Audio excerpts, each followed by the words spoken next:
As birds live in such a range of locations, they provide many crucial and diverse roles within the ecosystem. Almost every species of birds provides either a service in pollinating or germinating plants, controlling populations of insects and small rodents by eating them, and allowing for the survival of scavenging animals after perishing. The extent of the role of birds in the ecosystem may be seen through the extinction and the lack of reproduction of many trees since the disappearance of the dodo. As the birds ate the fruit of the trees relied on the passage of the seeds through the aves digestive tract to begin the activation and germination of the seeds.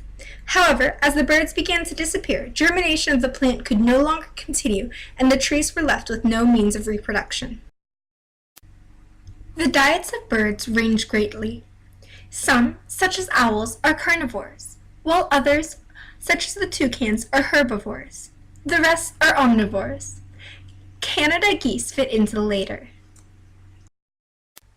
Canada geese are bulk eaters, and their diets consist mostly of roots, stems, and berries. However, they have also been known to snack upon mosquitoes and small fish.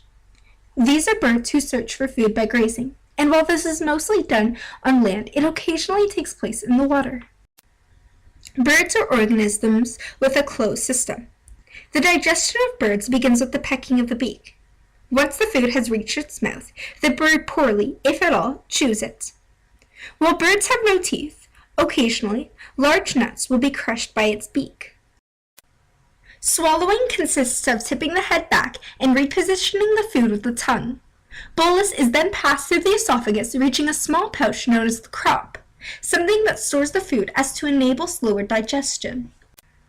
Food is then moved to the first of two stomachs known as the proventriculus, where chemical breakdown takes place using acids and mucus. Next, the gizzard, the second stomach, crushes the food, often doing so with the use of sand and similar particles. Food will remain in a cycle of these two regions until it is broken down and ready for absorption. The small intestine, with help from the liver and pancreas, further break down the chyme. Energy, glycogen, and more are absorbed and stored within the muscles and liver of the bird. Between the large and the small intestine lies the ceca, which absorbs liquid. Finally, the large intestine absorbs any excess water. Birds then excrete their waste through a multifunctional hole that also serves their reproductive needs. This is known as the cloaca. Created using Powtoon.